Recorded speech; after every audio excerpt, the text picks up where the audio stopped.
Hi everyone, मेरा नाम है Seep Pahuja and I am biology educator in NEET UG category. And आज हम अपनी 15 मिनट सीरीज में कवर करने वाले हैं 10 मिनट में माइक्रोब्स इन ह्यूमन वेलफेयर। इस चैप्टर का detail one shot is pinned in the comments. ये सारे नोट्स आपको मेरे टेलीग्राम सीप पाहुजा बायोलॉजी ऑफिशियल पर सेशन के बाद मिल जाएंगे। चलिए शुरू करते हैं। तो माइक्रोब्स यार हमेशा नुकसानदायक नहीं होते, बहुत बेनिफिशियल भी होते हैं। नुकसानदायक हम ह्यूमन हेल्थ एंड डिजीज में पढ़ते हैं। अगर मैं बेनिफिशियल की यार बात करूंगी तो आपके पास सबसे पहले microbes in human in day to day life अगर हम देखेंगे, first benefit is going to be in the curd production. Curd production में which microbe, that is lactobacillus bacteria है जो कि जरूरी है, जो कि मिल्क को कर्ड में कन्वर्ट करता है, जो कि मिल्क के प्रोटीन को पार्शियली डाइजेस्ट करता है एंड मिल्क को कोएगुलेट करेगा। इसमें अपन को इनोकुलम चाहिए होता है। ये इनोकुलम में बहुत सारे मिलियंस ऑफ एलएबीज होते हैं जो कि आपके कर्ड को मिल्क में कन्वर्ट कर देंगे। देन इडली और डोसा बैटर की बात करें तो यहां पर अपने पास it is fermented by bacteria, जिसमें पफ्ड अप अपीयरेंस किस वजह से होती है? Because of the CO2 gas. ठीक है। देन अगर ब्रेड के बारे में बात करें तो बेकर्स यीस्ट रिक्वायर्ड है, सैक्रोमाइसिस सेरेविस। ये टॉडी ड्रिंक कैसे बनती है? By fermentation of the sap of palm. Then there are certain microbes जो कि fermentation of fish, soybean, bamboo, इनकी भी फर्मेंटेशन करते हैं, बैम्बू शूट्स की। देन अगर चीज के बारे में बात करें तो ये ओल्डेस्ट फूड है। Different variety of cheese are available depending on the texture, flavour and taste. सबसे पहले Swiss cheese, it is obtain from the bacteria, very important, propionibacterium shermanii. ठीक है। देन मेरे पास रॉकफोर्ट चीज है, it is obtain from the fungi. नाम NCERT में नहीं दिया बट मैंने आपके लिए यहाँ पर लिख दिया है। नेक्स्ट हमारे पास आता है माइक्रोब्स जो कि यूज करते हैं हम लार्ज इंडस्ट्रियल स्केल प्रोडक्शन में। दो चीजें हैं, पहली benefit in case of beverages, second one in case of antibiotic. Beverages में अगर मैं देखूंगी तो यार आपके पास वाइन, बियर, विस्की, ब्रांडी, ये सब बनता है with the help of a yeast which is unicellular fungi. वही जिससे हम ब्रेड बना रहे थे, ब्रूअर्स यीस्ट यहाँ पर आएगी, सैक्रोमाइसिस सेरेविसिए, जो कि किसको फर्मेंट करती है? Malted cereals as well as fruit juice. अब दो तरीके की बेवरेजेस हैं, दो चीजों पर डिपेंड करेगा। One on the type of raw material, second on the type of whether distillation चाहिए, नहीं डिस्टिलेशन चाहिए। अगर वाइन और बियर की बात करें तो कोई डिस्टिलेशन नहीं चाहिए होती। विस्की, ब्रांडी, रम, वोडका जो भी है, बाकी इसके अलावा उसमें क्या चाहिए होती है? अपने को डिस्टिलेशन चाहिए होती है। देन आता है एंटीबायोटिक। एंटीबायोटिक जो वर्ड है इसका मतलब है अगेंस्ट लाइफ, लेकिन किसके against life? Against the life of pathogen. अगर ह्यूमन के हिसाब से देखें तो यार हमारे लिए तो ये क्या है? प्रो लाइफ है। First antibiotic was discovered by Alexander Fleming. वो सोच के नहीं गए थे but it was a chance discovery. क्या कर रहे थे? वो स्टेफाइलोकोका पे काम कर रहे थे। उन्होंने यार एक पेट्री डिश देखी जहां पर उसने एक मोल्ड देखा। उस मोल्ड जहां पर जिस पेट्री डिश में था वहां पर जो इसके बैक्टीरिया थे वो ग्रो नहीं कर पाए। लेटर ऑन पता चला कि यार ये मोल्ड किस वजह से है? एक पेनिसिलिन नाम के केमिकल की वजह से। एंड जो किससे मिला है? पेनिसिलियम नोटेटम से मिला है।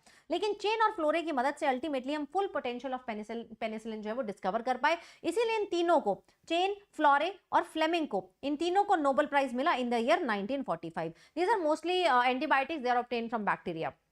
इससे बहुत डेडली डिजीजेस खत्म हो पाई हैं, plague, whooping cough, diphtheria, leprosy, ये सब अपन लोग खत्म कर पाए हैं। देन अपने पास आता है very very very important 4 marks का क्वेश्चन आपका इस वाले अगले वाले पार्ट में से बनेगा ही बनेगा। There are certain organic acids जो यहाँ पर मिलते हैं, जैसे कि एस्परजिलस नाइगस जो कि फंजाई है, इससे अपन को क्या मिलता है? Citric acid. एसिटोबैक्टर एसिटाई जो कि एक बैक्टीरिया है use for acetic acid. Clostridium butylicum जो कि बैक्टीरिया है ब्यूटारिक एसिड के लिए। लैक्टोबैसिलस बैक्टीरिया किसके लिए है? लैक्टिक एसिड के लिए। 4 mark, match the following question यहां से आएगा। देन एंजाइम्स की बात करें तो lipase is used to remove the oily stains, क्योंकि वो लिपिड से ही बने होते हैं। देन प्रोटीएजेस एंड पैक्टिनेजेस, ये क्लैरिफाइंग एजेंट है, आपके जूसेस में यूज होते हैं। किससे मिल रहा है? चाहे आप ये याद ना करिए। Streptokinase is used as clot buster obtained from bacteria Streptococcus. Cyclosporin एक immunosuppressive drug है जो कि फंजाई से मिलती है, ट्राइकोडर्मा पॉलीस्पोरम से। And then statins, they are blood cholesterol lowering agent obtained from yeast, that is Monascus purpureus। मैं यहाँ नाम लिख देती हूँ, Monascus purpureus। ठीक है जी। देन मेरे पास आता है beneficial of micro organism in STP, sewage treatment plant. सबसे पहले अपने लोग प्राइमरी ट्रीटमेंट करते हैं जिसमें सिक्वेंशियल फिल्ट्रेशन से फ्लोटिंग डेब्री रिमूव हो गई, सेडिमेंटेशन से अपने ने पेबल, सॉलिड्स, ग्रेट, ये सब सेटल डाउन करके रिमूव कर दिया।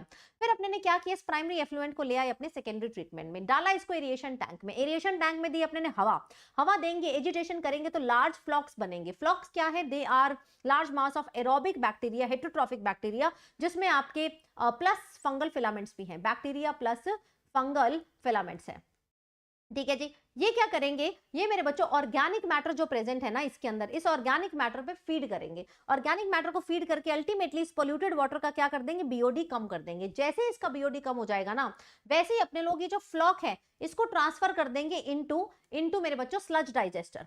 ठीक है, एनअरोबिक स्लज डाइजेस्टर। ठीक है। यहाँ पर मेरे बच्चों फ्लॉक को सेटलिंग टैंक, पहले सेटलिंग टैंक यार, उसके बाद स्लज डाइजेस्टर। सबसे पहले अपने लोग इसको डाल देंगे सेटलिंग टैंक में। सेटलिंग टैंक में जो मेरे फ्लॉक है वो नीचे सेटल डाउन हो जाएंगे। सेटल डाउन होने के बाद उसको अब डालेंगे एनारोबिक स्लश डाइजेस्टर में। कुछ तो यार यूज हो जाएगा इनोकुलम में, वापस से एरिएशन टैंक में डाल देंगे एंड बाकी को भेज देंगे डाइजेस्टर के अंदर। डाइजेस्टर में भेजने के बाद हम लोग इस पे छोड़ेंगे एनारोबिक बैक्टीरिया। एनारोबिक बैक्टीरिया जैसे कि मीथेनोजेंस। ये मीथेनोजन इन बैक्टीरिया, एरोबिक बैक्टीरिया यानी कि फ्लॉक्स के ऊपर, फंजाई के ऊपर फीड करेंगे एंड अल्टीमेटली क्या बना लेंगे, बायोगैस बना लेंगे। तो बायोगैस के दो काम हो गए, सीवेज ट्रीटमेंट प्लांट के दो काम हो गए, एक तो सीवेज भी ट्रीटमेंट हो गया और बायोगैस भी क्या हो गया, यूज हो गया। अब जो सेकेंडरी ट्रीटमेंट के बाद जो ऊपर का एफ्लुएंट है, या तो उसको डायरेक्टली पानी में बहा दो रिवर और स्ट्रीम में, अगर तुम्हें पीने के लिए यूज करना है तो फिर उसको टर्शियरी ट्रीटमेंट में अपन को डालना पड़ेगा। ठीक है, ये तब है जब आप उसको ड्रिंकिंग में यूज करना चाहते हो। देन आता है यार बायोगैस प्रोडक्शन। बायोगैस कैसे बनती है, देखो माइक्रोब क्या गैस बनाएगा वो डिपेंड करता है किस सबस्ट्रेट पे वो एक्ट कर रहा है। जैसे कि कुछ माइक्रोब CO2 बनाते हैं, हमने देखा जो पफ्ड अप अपीयरेंस था डो का वो किस वजह से CO2। अब कुछ बैक्टीरिया हैं एनारोबिक बैक्टीरिया जो कि सेलुलोज पे फीड करके क्या बनाते हैं, बायोगैस बनाते हैं। सबसे पहले अपने ने यहाँ पर क्या करना है, ये जानना है कि यार ये बायोगैस बनती कहाँ है। ये बायोगैस बनती है अपने मीथेनोजन से। मीथेनोजन क्या है, वो बैक्टीरिया है जो कि सेलुलोज पे फीड करते हैं। So there are certain bacteria जिनको अपने लोग बोलते हैं मीथेनोजेंस। मीथेनोजेंस आपके एनारोबिक बैक्टीरिया है, एनारोबिक बैक्टीरिया है। इनके लिए सबस्ट्रेट क्या है, इनके लिए सबस्ट्रेट है मेरे बच्चों आपका सेलुलोज।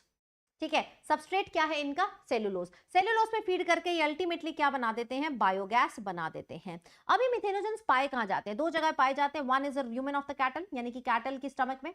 दूसरा मेरे बच्चों ये पाए जाते हैं आपके उनके डंग में भी पाए जाते हैं, डंग में भी पाए जाते हैं। तो अपन ने क्या करना है, दो चीजें करनी है। एक तो इनका जुगाड़ करना है कि यार मिथेनोजेंस कहां से आएंगे, और फिर इनके लिए सेलुलोज का जुगाड़ करना है। तो जब हम बायोगैस प्लांट बनाते हैं ना, तो यहाँ पर हम लोग दो चीजें डालते हैं। पहला डालते हैं अपने लोग डंग, क्योंकि डंग के अंदर, गोबर के अंदर मीथेनोजेंस है।